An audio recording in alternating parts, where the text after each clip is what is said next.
Hello, Professor Henry. I'm going to go over my final project that I built for it. So how I will kind of go about this is I will first do the GitHub portion of it, so that way hopefully it'll be uploaded to you to where you can grade it through that as well, besides just the video.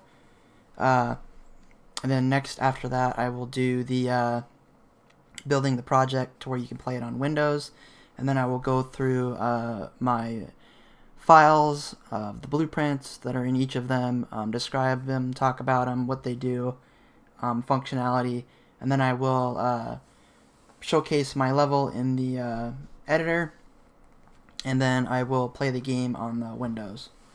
So I'm going to go ahead and do the GitHub. So I actually already created the Git on the GitHub, so that way it's already there. Next thing that I will do is I will do the git bash, where if I do git status, this just simply checks the state of the project of where it is.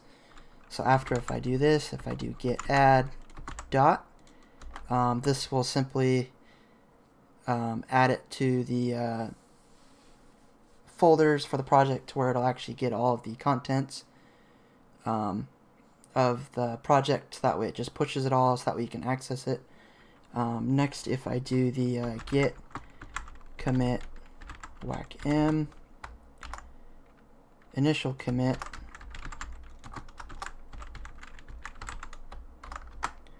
this will do is I am not sure why that didn't work.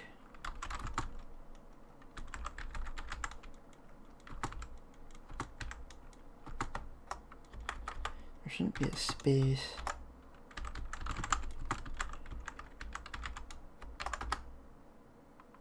Okay, there it goes. After that, it will add the file that wasn't there before, and then if I do the git remote whack-v push, or not push, that will simply check to see if I have the origin, and then that will allow me to where I can push the origin to the branch onto actual GitHub. So if I do git push whack-u origin master, this should allow it to where it would upload it to the branch, but for some reason I'm still getting this error with the access rights. I even deleted this and everything and restarted, remade the respiratory, so I'm not sure why I am getting this error. To me it's just kind of odd, because when I first did it with another project it worked fine. I'm not sure why with this project it's not.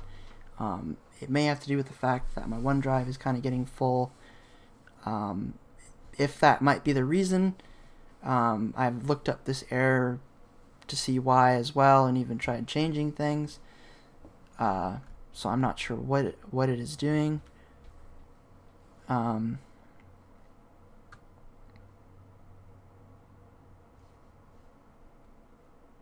maybe it might be because of this. I'm not sure. Let me try to go ahead and redo it. See if that will... Oh. So there's nothing to commit. Working clean tree.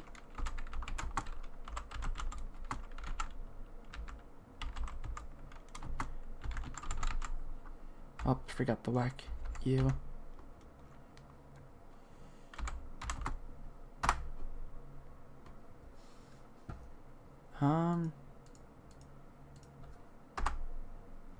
There it goes. Okay. Hopefully this will upload it to where you can get to it in time. But we'll see. Maybe wait a day. I'm gonna try. If not, I will go ahead and ask if it would be possible to where I could just zip the entire project, take it to the community college, and then see if I can do it there. But I'll try this first. So I'm going to go ahead and leave that up, and I will get out of this. And then now I will go to package project, Windows 64-bit. I already created a folder that's in there, which is my game. I will actually go back one and select it. And now it is packaging project for Windows and building it. So hopefully this works and not gets an error, because I've been having problems all night with Unreal Engine crashing as well.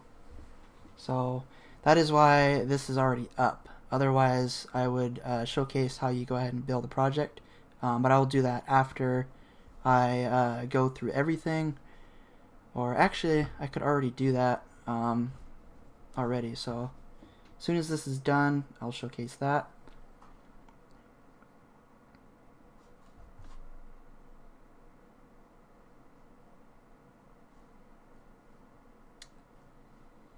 Hopefully this won't take that long.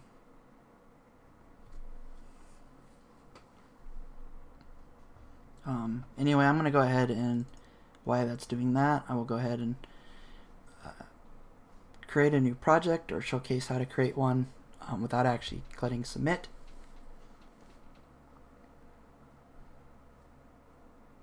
So obviously I have my 3 projects. This is just the clone of this one. So if I click to games, next, I can select either blank template, or I can select all of these for just to have preset everything. If I click next, then I can choose whether I want starter content, to use blueprints or C++, quality of the project, ray tracing, etc. Where I will store the project, and then name it, which I will not do because I don't need a new project. So that's kind of like what I did with the for that. So now I will go into the blueprints. This is just the audio folder with some audio.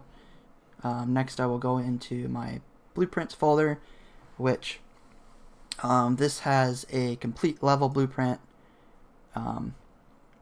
that is actually tied with my win condition.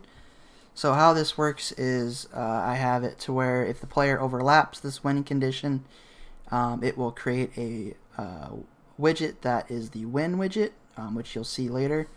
Then it will add it to the viewport for the player to see, and then I will set the mouse cursor to where it will get the player controller, which will allow you to click on the buttons that are associated with the widget. And then what I did with this is I enabled the input to where you can do that, and then afterwards it will actually pause the game so the player cannot do anything and be killed or shoot, move around, etc. So that's kind of like what I did with that, where I did a box, just a normal box collision that you'll see. That's really all I did with this blueprint. Actually, let me check. That's right, I didn't do anything with those. The next one is just a simple little actor where it's an explosive barrel that's kind of in the level just for fun. It just has a spear component where if you overlap it with the player or an object, which is the gun, it will blow up, causing you to get the effect of the explosion. And then the transform of it to where it'll transform it into an explosion, and then it'll just simply destroy the actor. I didn't really do a whole lot with this. I just did a simple little capsule and a cylinder static mesh. The item spawn zone is a little bit more fun that I really kind of enjoyed doing. Basically what this is where this is in the level to where it will spawn a random item that I assign. Once the player overlaps this trigger, it will spawn the item, which all I did was initiate a for loop. So like if I wanted to add to where it will spawn like 2 of the component that I added, it can. And then also what I did is once the player overlaps this box, it'll get the location of it, and then it'll determine the target of where to put that object. And then this is just the child actor component, which is where I can access any of the other blueprints that I've created and just put it in there. So example, I did the BB key, which is a key to access to unlock doors. So all this is for the player to, collect the key and to open a door. And then when I did the construction script, this just lets me choose what items I can spawn in. So if I wanted to add more like functions to set it in here or different items, I can, or I can just switch it to it, or I can add a pin. So that's really all I did with the item spawner. It'll just, where the player will overlap it will get the location of the player, and then depending on that and the size of the box, it will spawn the item. My character is my playable character, which is a bit more involved, obviously, because you'll be able to play it. So first things first is the movement. I just did a move right, forward, and left function, where this gets the control of the rotation for the player, to where if he uses the mouse to move, it will get it. Brake rotator, which sets the yaw of the value through a float. And then basically what I did with this is when I move right, it will get the right vector, to where if I click certain buttons, it'll go right, and if I click another button, it'll go left. And then you will move based on that movement. Same thing with the forward. If I click forward button, which is W, and S for backwards, I will move forward or backwards. That's really all the movement function is. I did the rotation up here, to where depending on how the player moves the mouse, it'll rotate the camera of the player based on the yaw value. Then I did the jump function, which I originally had it to where you would just jump once, but I made it to where you can do a double jump. So the do end function, which allows it to be able to where you can pass it in multiple times. So I just chose 2, so that just symbolizes you're doing a double or another jump. And then what I did is the jump function, where if you press spacebar, you'll just jump, which indicated is over here. And then the launch character is where once you click on the button again, it will launch you based on this number for the velocity. Next is the player UI, which will cast the HUD system for the player's health, ammo, everything that showcases in it on event begin play. Then I'll just add it to the player's screen. Normally I just do the viewport, but I did the player screen for this one. The last kind of functions, well, 3 functions I should say. This one's just where the player can look up or down based on you scrolling, if you were to I'll showcase that a bit more in when I play the game, where you'll be able to look up, down, etc. I did a spawn projectile, which allows the player to shoot a projectile to enemies or to damage, to interact with objects, etc. So I just did the left mouse button, tied it in with a bool condition, simply for ammo reasons. So if I necessarily have a gun, I want to keep track of if I have ammo in the gun or not. So this is just set to where this will get, if the gun is empty, it will go into this false section, to where you can no longer spawn a projectile. The arrow gets where the projectile will shoot from, so I can place this above the head, it'll shoot the objects above me. If I place it to the right or in front, it'll shoot in the front of me, etc. And then that'll just get the world transform of it, and it'll spawn it. Next, that ties into the sound for the object where I just played it to where when you click on the button, it'll play a sound to indicate that you're shooting. And then this function over here basically goes into where it'll calculate how many bullets you have. So I have some variables down here, like my health variable, health UI HUD reference, game control, number of keys, game level, gun empty, gun ammo remain, etc.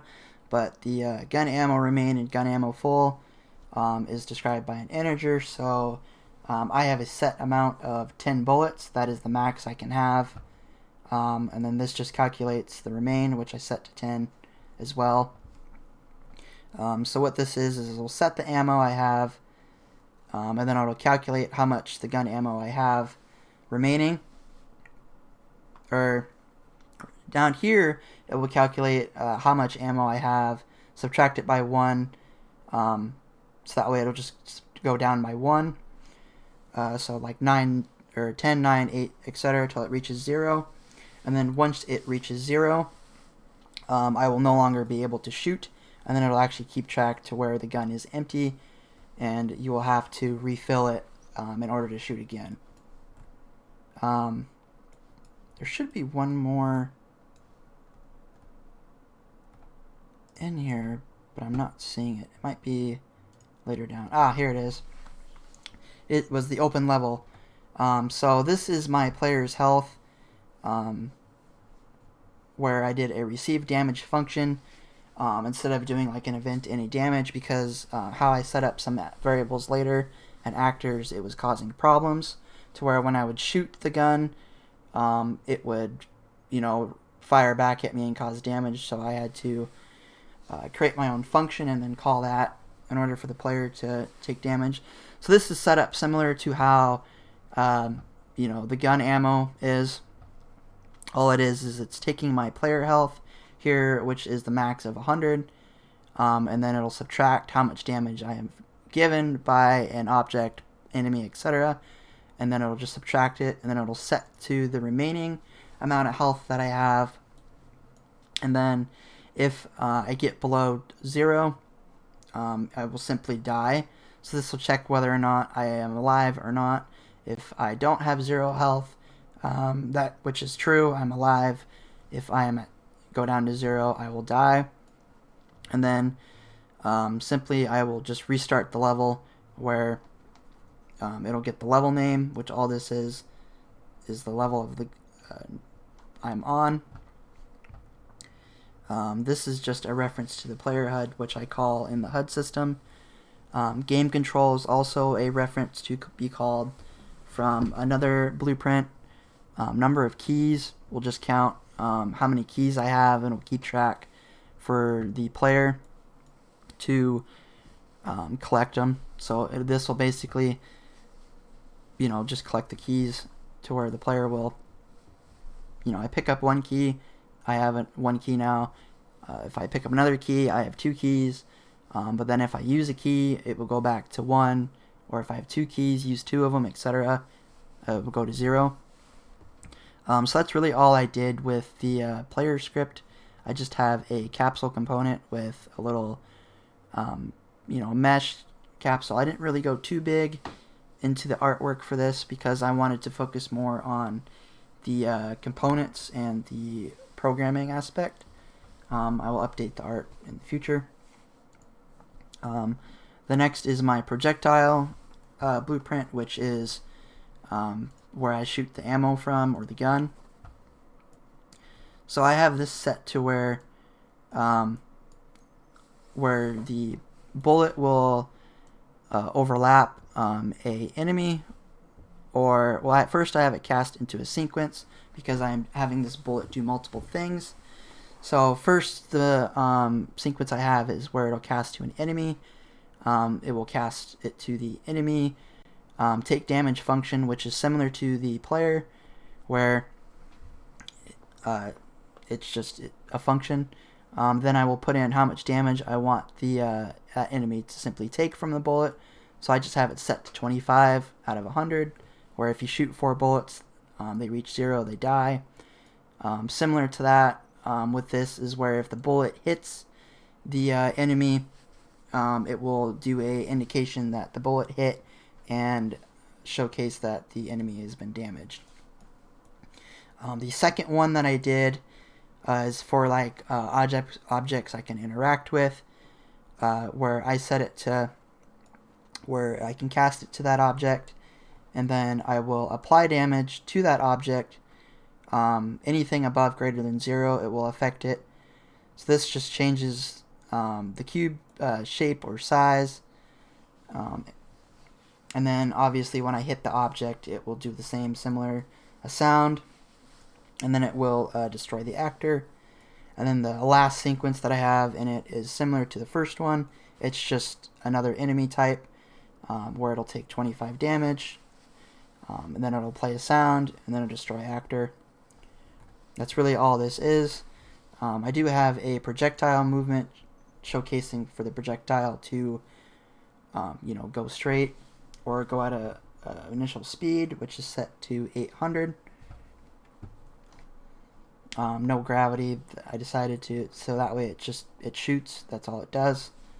So that's kind of what I did with my blueprints folder for these. This is just another set of music that I did for enemies or main menu, etc. My HUD blueprint mainly consists of all of my HUDs. So I have an enemy HUD, which showcases the enemy's health bar through a progress bar, where all I do in this is I just call the enemy function, to where then this will be recasted into the enemy blueprint, and then it'll showcase the HUD. It's pretty much the exact same setup for my other enemy type, which is my floating enemy. It's the exact same progress bar. I have it binded to the enemy. So for example, this is the enemy class where I can call it, and then I can call the health percent, which this then will calculate how much health the enemy has, and then it'll replicate it onto the blueprint. The game mode that I decided to do is just final game mode.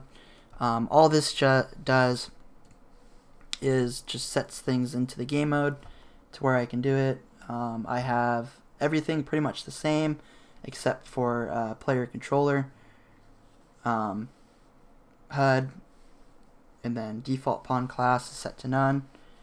So what I have in here is I have a couple of variables set where I have time by text, and seconds.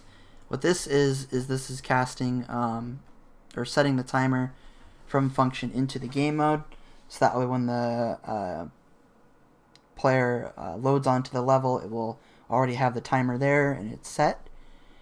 This then will call the function of the countdown of the timer, which is basically just counting the time, where I have a set time and then seconds, and then it'll just be adding it up by addition, and then it will set the time. So like 1 second, 2 second, 3 second, etc. This function is what allows me to be able to pick the set amount of time I want to showcase through a format text, which will help showcase onto the HUD system. And then I have an event tick to showcase the time as well, to where it'll set it to where it'll go up in the HUD 1 second, 2 second, 1 minute. This is a very important thing to kind of have here with the text, and then the format text as well, because in order for you to be able to call it on the HUD, you have to have this in this set here in order to appear. Because instead of just doing a text block and just setting it in the HUD, I have it set into the game mode because I want it every time to be called in the game mode, instead of just like that one level. This just helps me out in the future for if I wanted to do more obstacles into the game and then set it for leaderboards, etc. So that's really all this game mode has in it. I already went over the floating enemy. The main menu is just where I have an image to where once the player loads the game, I have a background image, the title of the game, which is Weird Obstacles, and then I have a start game button and a quit button, where this just allows you to just go into the level, and a quit button to exit the game. So I have this showcased in the graph, where if I click the button, which is start, it'll open the level, and then if I press the quit button, it will quit the game and get the player controller. That's really all this main menu is. Similar with the pause menu, it's the exact same setup, except I have more buttons. Instead of just the main or start game and quit button, I have a continue button, a restart level button, a start menu button. So the differences between those is when I click start menu, this will actually take me back to the main menu, and then I can either choose to play the game again or select another level or quit the game. Then my restart level button basically just gets the name of the current level I am on, and then it will open that level, and then it will just set the game mode only, which will recall that through the player controller or control, and then it'll just get the player owner. And then the continue game button is pretty much the opposite of that. That will actually remove the parent, to where, like, if I have the game paused, I can't do anything. If I click continue, that will actually remove it, and then it allows me to go back in and actually re-click pause, and vice versa. Click continue, I can play the game again, pauses it. That's only to where it'll only be to that game mode. The player control, which allows me to press P or the button to basically freeze the game. So I have it set to the P button, or where it's already set. This then will allow it to be added to the viewport, which will pop up. And then I allow it to show my mouse cursor, showcasing that you can click on the buttons or where your mouse is, and then on that will just pause the game and set it. And then up here, this just allows it to where it will showcase, or it will create the HUD. So I just have it set when the player begins the level, it will create the widget, and then it will set it to the My Pause menu. Then that way, when you down here, when you press P, it will add it to the viewport, allowing you to interact with it. The player HUD is my most complicated HUD out of it, where I have it showcasing the objectives of what you're supposed to do in this level, where I have it set to just text through a vertical box. That way I can just add more text lines to it. Then I have my ammo horizontal box, where this just showcases the name ammo, and then the integer is actually binded to my ammo text function. Same with the timer, where this is actually binded into the countdown text. Keys as well, same thing. This is binded to key text. And then my health is very much similar, where I have it set to the health bar function. And then I also have a text version of it showcasing through text how much health I have left. So I will just go into my graph and showcase all of the different functions that I have. So I also have the game control one, which I'm not sure why that's spelled wrong. Hopefully that didn't cause any problems. So first thing, I just have the health bar here, where this just takes the function of the health bar. It will cast it to my character, get player character, which sees if it exists. It will then basically see how much health I have, target, and then I will divide it by 100 So that way when I take damage, it will divide it by whatever set amount that is. So like for example, I have 100 health. If the enemy hits me, I take 25 damage. Obviously, when in order to show this correctly, I want it to show 75 health on the screen. So that's all that 100 does, is just make sure that it gets calculated correctly.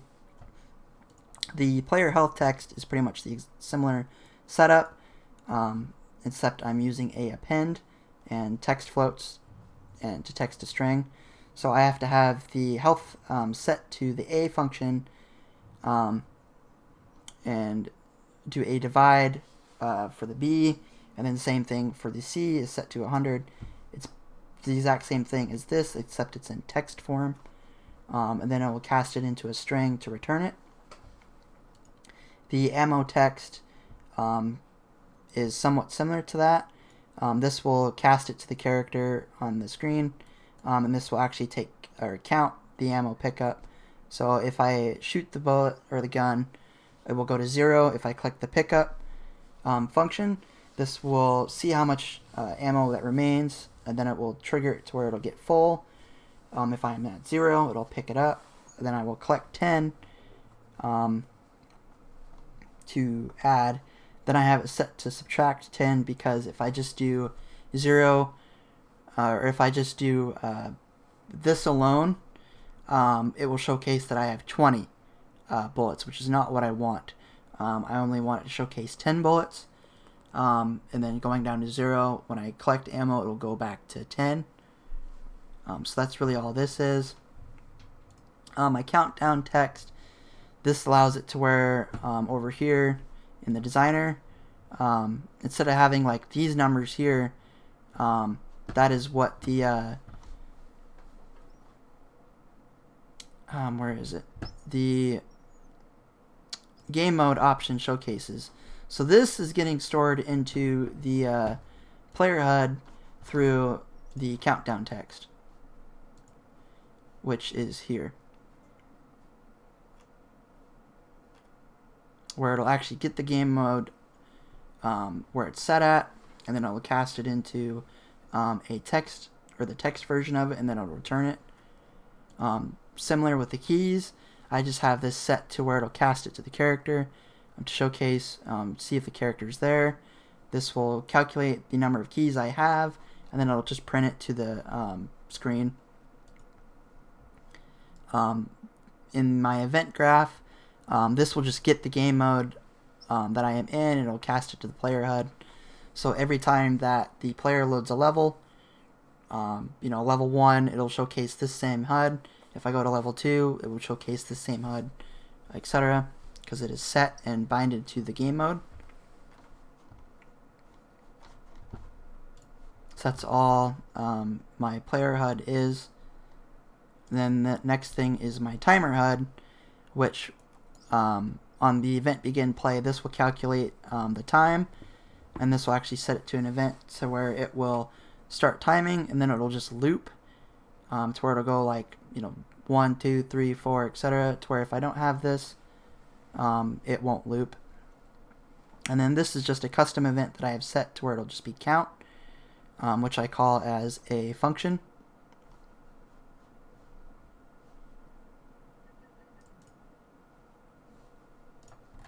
I don't know why I did that. Not a function, but a graph. This is just another way that I could have done it, where it'll just draw it to the HUD. I didn't want to use this setup because I wanted to do it a bit more accurately. So this will just take the timer that I have for it. It'll then add it by 1, increasing it, so 0, 1, 2. Then it will set that timer, and then it'll just count it. Next is my win condition, which is showcasing by the complete level function, where when the player reaches that trigger, this will pop up, where I can either do next level, quit, start menu. I am not sure why these didn't get added. That's kind of odd. This will be added in there. I'm not sure why this didn't get in there. but I will fix that. This setup's pretty much the same for the buttons, for everything.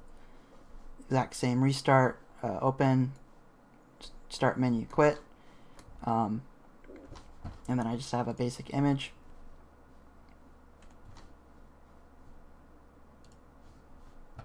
So that's all I did for the HUD systems of my game. I did a hurt player.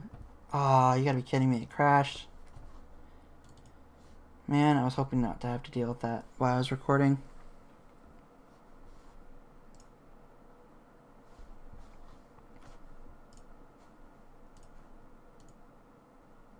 I just hope that it doesn't do it a second time. If you could kind of give me an answer as to why this is kind of doing it. I'm something with the problems of the Unreal, or it's my graphics, or not graphics card, the drive. So where was I? Hurt player. So I have my enemies all stored in here that will just damage the player in some way. This is similar to the player setup function. I have in the event graph the enemy health UI, which will showcase above the player right here. I have it set to world, so that way it hides behind the walls and everything else, and will only showcase it to the player when it's facing it. So this just casts it to the player with the UI or enemy HUD. It'll get the widget and then it will set it. And then I have the damage player function, where if the enemy hits the player, it will cast it to him.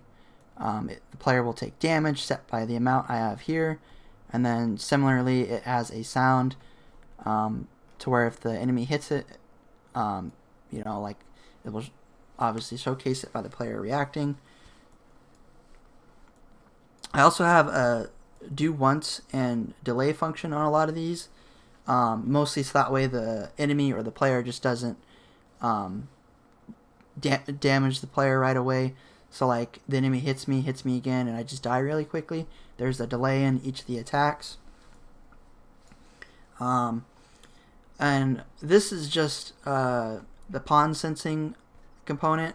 The reason that this is in here is because I was having some trouble with the enemies. I have that in another video that I sent to you, or was going to send to you to see if we can fix. But the pawn sensing function works in other applications, but not this one right now.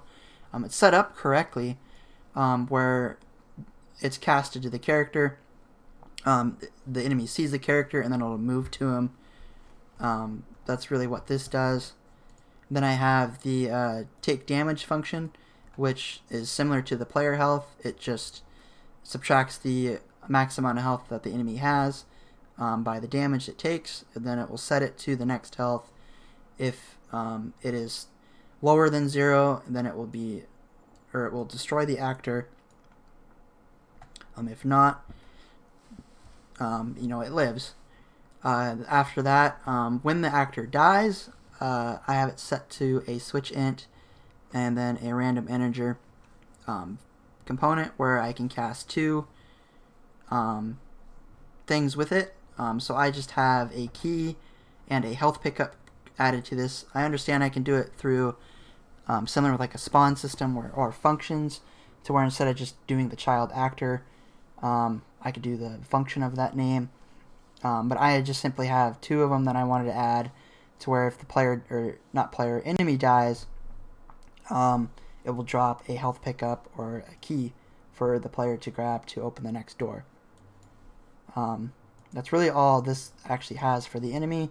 My variables are health and health percent, where the max health is 100 and percent's 1. This is my next enemy, floating enemy that is essentially kind of flying. It's similar to the other enemy, where it just has a enemy health UI. It damages the player by a certain set amount. There's an attack delay. And and then the player health system, showcasing, what's the enemy's health at, how much damage did it take. If it is less than 0, or if it's at 0, it will go into a true or false statement, where if the player has at 0 health, it will kick in to destroy actor. And then I have it set a actor component on it, which is target player, which I will showcase now. Where this is where I just wanted to add it to where I can set any of the enemies to target the player, or if I want it to target something else, I can. So this is just where it gets the owner of the actor that is set to. So this component would be like if I set it to the player, it would count that as the owner, and then I could set it to where the owner or the player could target whatever I wanted it to. If I wanted, this calculates the speed of the enemy, to where I can give it a public variable to where it'll move based on an event tick. The bottom one will be the target and owner. So basically this will calculate the distance between the owner of the object, which is the enemy, and the target, which is the player, the distance between them, and then it will then normalize it to where it will do it in a safe manner, and then it will be times into the speed variable to where it will go at whatever speed I go to location, and then it'll head towards that direction of the player. And I have it set to public, so that way I can give the enemy whatever target I want it to: player, an object, trap, etc. And speed's public, so I can set the speed. This is just a simple trap where if the player overlaps it, it will deal damage to the player. Same thing as the other damage components. I have it set to where it'll be in a delay, to where it will go over a period of time before it'll re-damage the player. If the player steps on it, it will do a sound, and it will get the location of that actor. And I just have a simple little box collision and cube static mesh. The inheritance I really enjoyed throughout this, because just what I can do with it, with parents and childs, etc. So this is just the set parent cube function, where all this is just a box, collision, and a cube. There's nothing really to it. I do have it set to where the material of the cube is the random color, which is right here, where it's just, the base color is, white. I'll explain this a bit more with the inheritance of the other cubes. So this is just, a standard cube, basically. There's not even any, event graph or anything in it. Then I have, for the next child of it, simply by where you right click the actor and then create child blueprint, is what I did. And in order for you to actually do anything with this, you actually have to set the parent of the function. So I just did an event any damage, to where if this object takes any damage, similar with the projectile, it will get it to the parent. And then I have it set to where it will get the cube, which is the mesh of the component, and then I have a min size, max size variable, and a random float and range. Which this does is I am allowed to have the size of the box be a minimum value of 1, and then a max size value of 3, or whatever numbers I decide to choose. This will allow it to change sizes at a moment's notice. It can get bigger, it can get larger, it can get any of those numbers in between these values. So that's what the cube size function is. Then I did a parent or not parent, child actor of this one, to where it will have a change in size, and I can add something else to it. So instead of having those functions in the range and stuff like that, to better explain that, I should open up the cube size.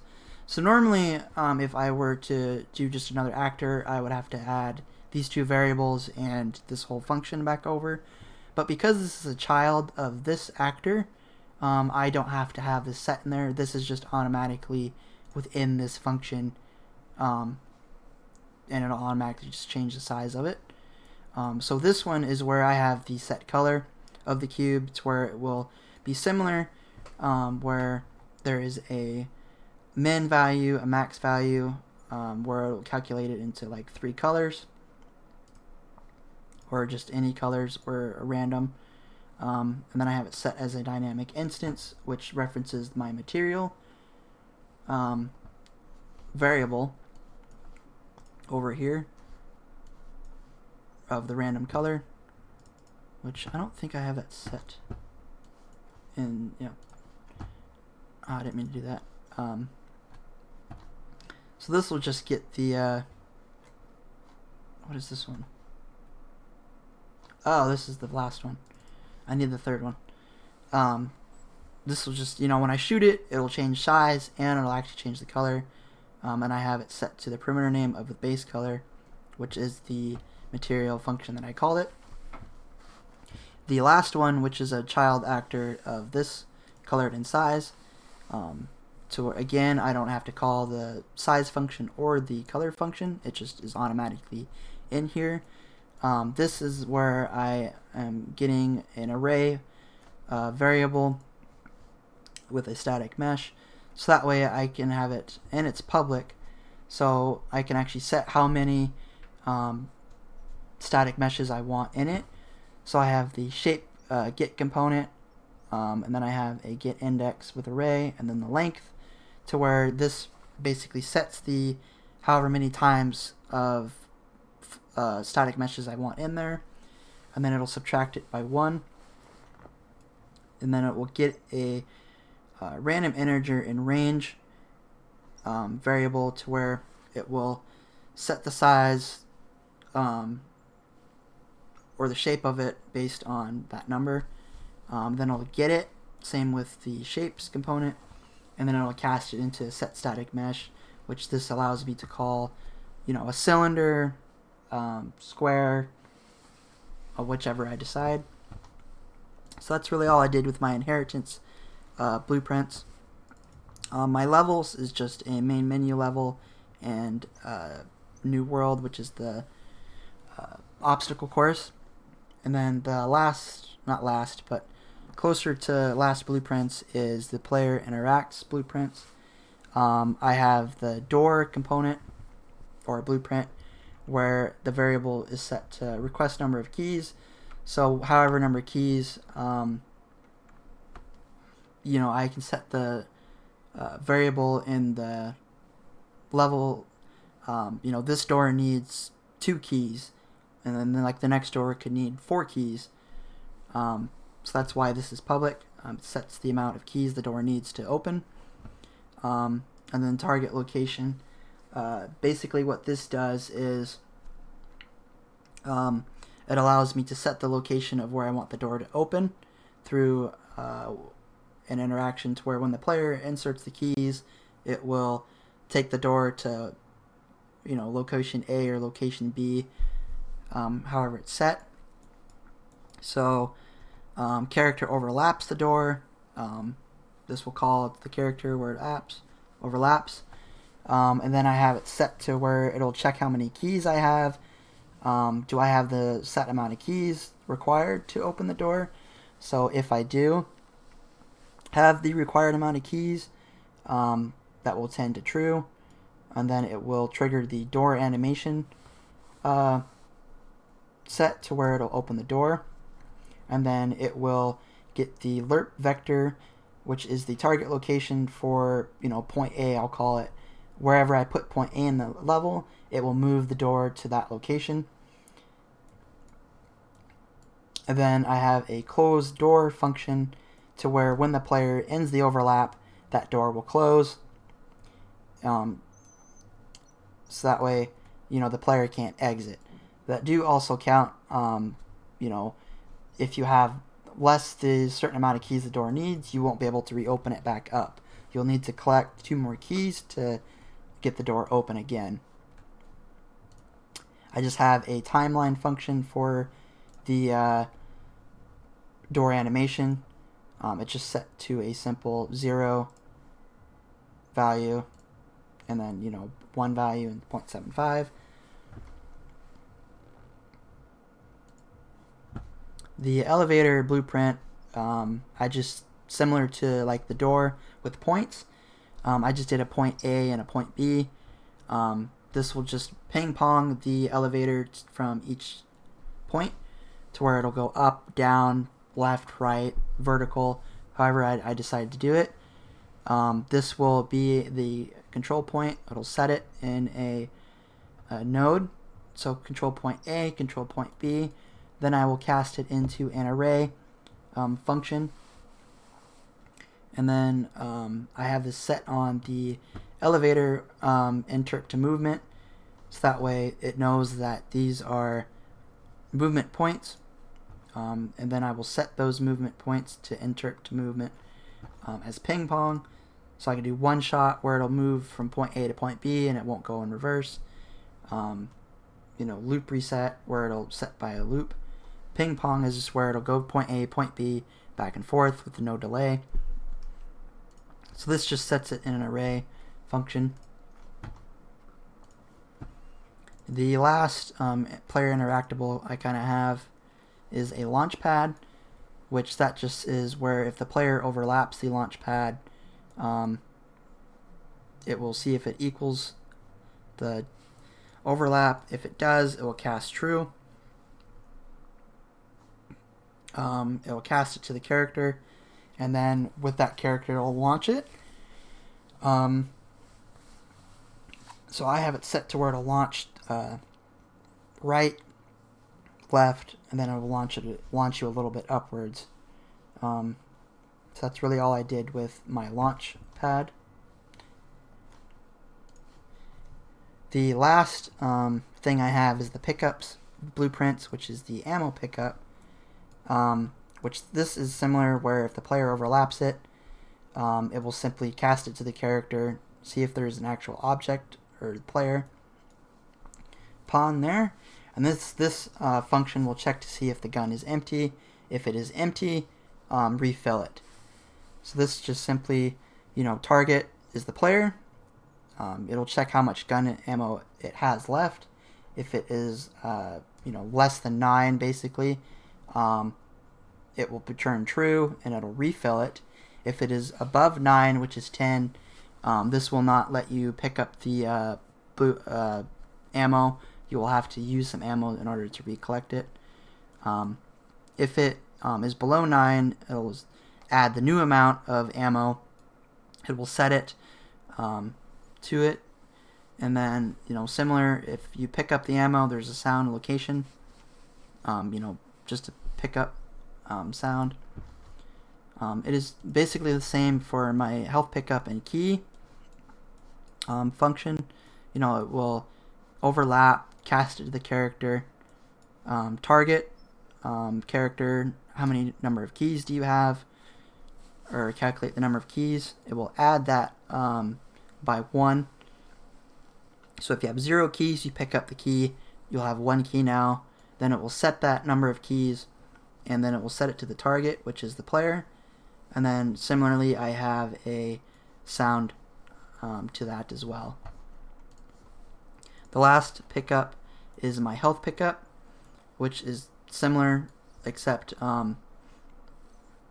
this will just calculate how much health I have. If I have less than 75 health, it will return true, and then it will add the amount of health that I have set here, which is 25. If I am above 75 health, it will return false. Therefore, I cannot pick up the health pickup. And then I just have a sound to that. I also have rotating movements on all these objects to add a bit more life to the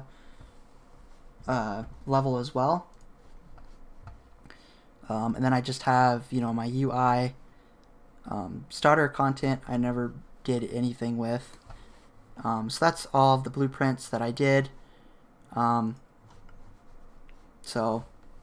will go ahead and showcase the level of the obstacle course. So when I am in the obstacle course, I just have it set to 3 little areas in the game. So the player will start here. I have it set to where there's a player actor.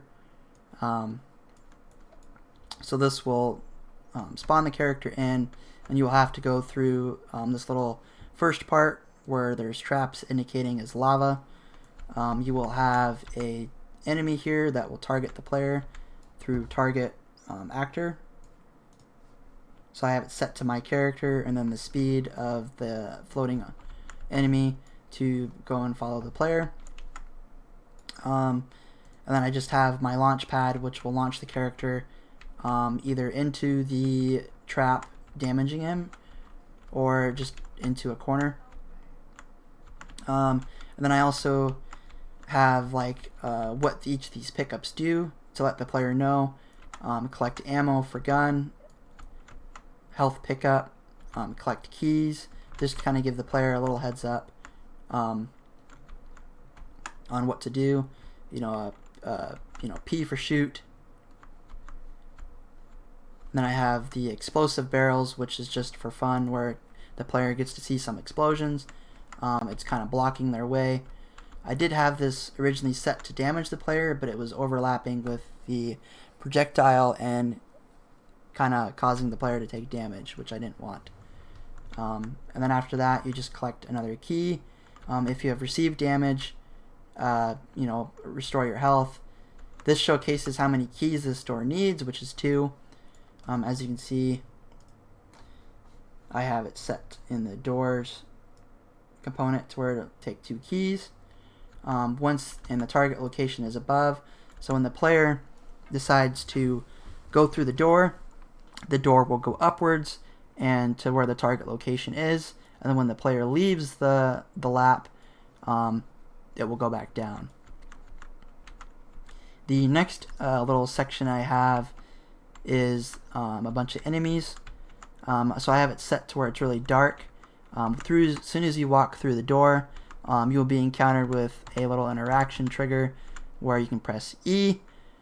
This will basically allow the player to turn on lights and set up the room to where there's lighting involved.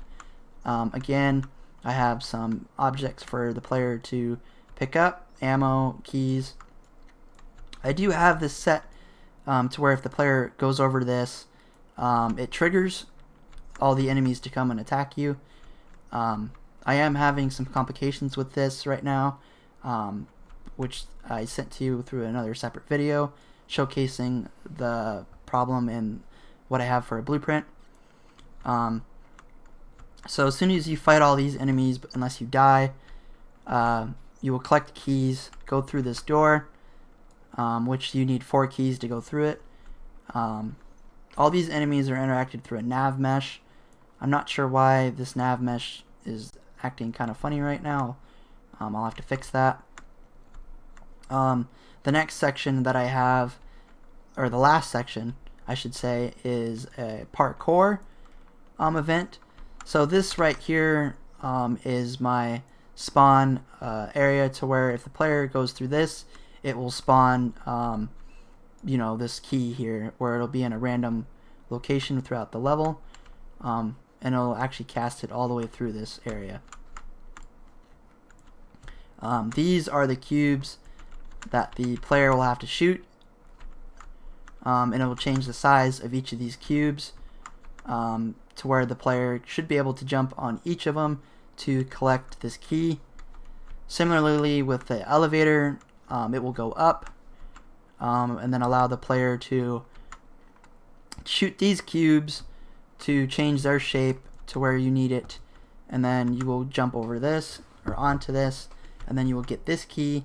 But in doing so, you will take some damage This will kind of showcase or to ensure, like, if you're below 25 health, you might want to either try to find a health pickup or simply restart.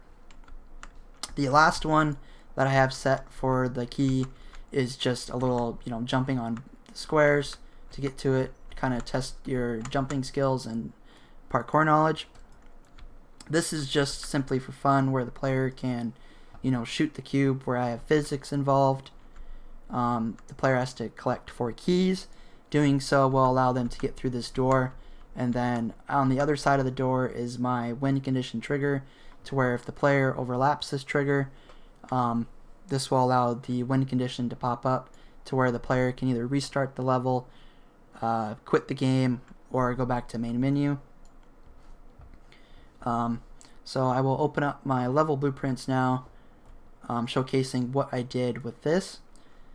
So all of the point lights that I have set within the level, when the player presses E, it will trigger all of those point lights to turn on.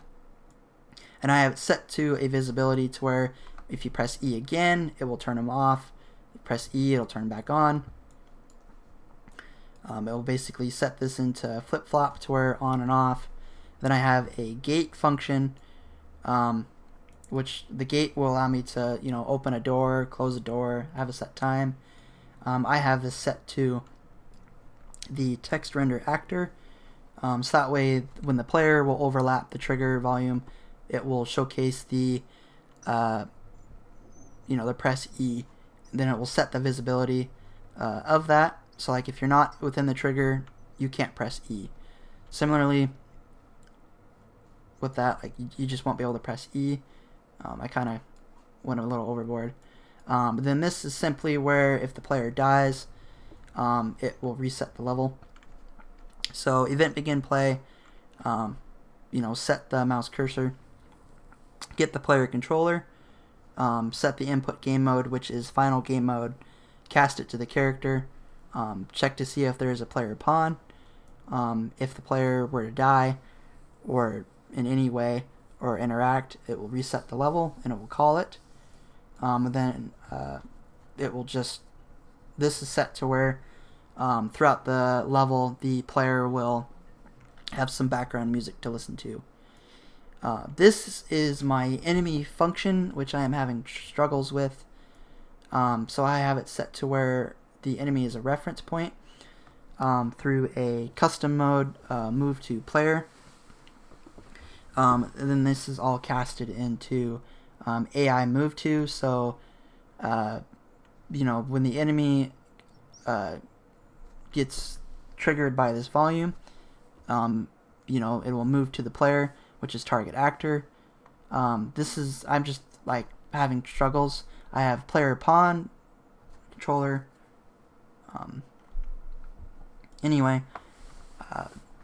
So this is just set enemy 2, all of the enemies in a repeating order. And then there's a delay. So like if the enemy reaches the player, it will hit the player. And then there will be a delay for the enemy to refollow the player to move to him. And then simply, if you overact it, then this will cause this whole function to trigger.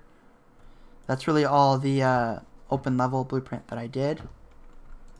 So now I will kind of showcase the level through the application.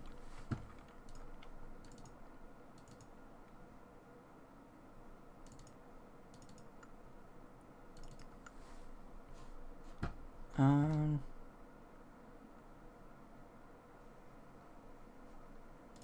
me see if I can cancel. So this is what will pop up on the main menu as a title screen. Weird obstacles is there, start game, and then quit game. So if I click start game, the player is in the level. As you can see, the enemy is coming towards me. It doesn't take damage because it's floating over the traps. And as I can shoot the enemy, I damage it. If I touch the enemy, it damages me. And then similarly with the trap, I will take damage. As you can see, I have my timer HUD, which is counting up in seconds. I have 6 bullets left in my ammo, and then 75 health. As you can see, I've collected no keys, but if I collect ammo here, I have 10. If I collect this health pickup, I am back to 100. And then this I have to jump over to get this key, and then I can either jump back over here and go around, or I can just jump straight through this. And then obviously just explosives. This is set to where if the player goes through it, they could die.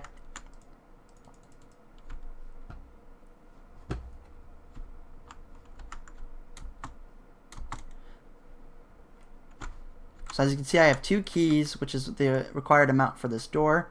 If I go into it, the door opens, and then exit it, it closes back up. As you can see, I have 0 keys collected now.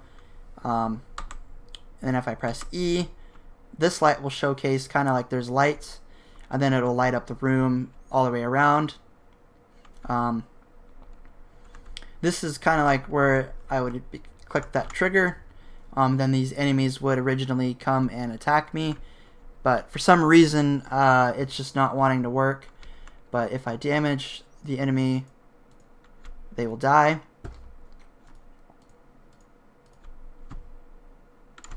Generally how I have it set to where by killing these enemies you should be able to collect enough keys.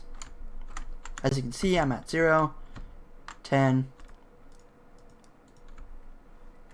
There's my 3rd key, 4th key. Obviously there's more keys in this level than there kind of needs to be. But I have 4 keys, opens the door. As you can see, the other key randomly spawned. I have my other little obstacle course here where I have to jump up.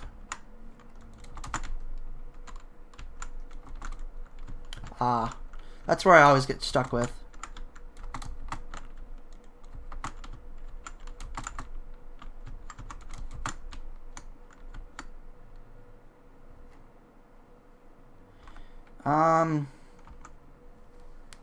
I'm not sure why that closed. That's not good.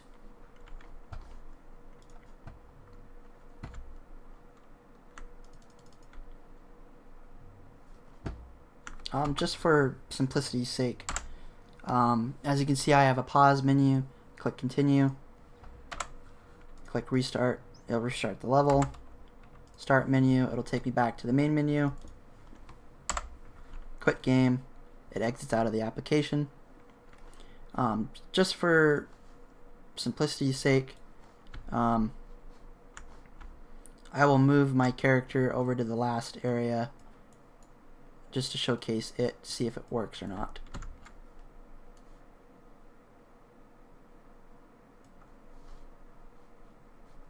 Hopefully it lets me play in the editor. Okay. As you can see, like, I can move these objects, or I can hit them. It'll just change the size. As you can see, this will change those. That should not have that application.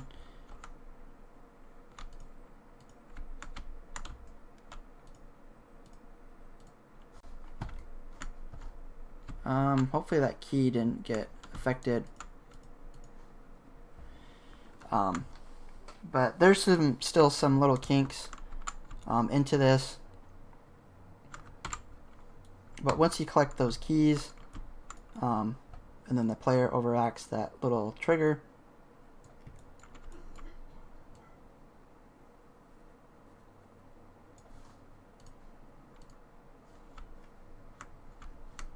it will do congrats. You can either restart level, next level, quit, or start menu. So if you press restart level, it will do that. If you press next level, right now I don't have a next level, but that's just, it'll just go to it when it needs to. I have quit, and then start menu, which then you can quit from there. So that's what I did for my final project. As you can see, there's some bugs there. Some of these things shouldn't have happened with the simulate physics. I'm not sure why that saved. It might have been because when my game crashed, it might have not have saved those. little aspects for some weird reason. So hopefully this doesn't affect my grade too much. I mean, essentially everything works the way it needs to be. The only problem I am having is my enemies right here. But again, I touched base that with you in a separate video on showcasing if I can fix it or not. If not, then I'll just, whatever grade I get. But yeah, just thank you for this course. I really enjoyed it, especially learning everything that I did. I've really felt like I've learned throughout this on how to make a game, on ways to improve, and everything else. So yeah.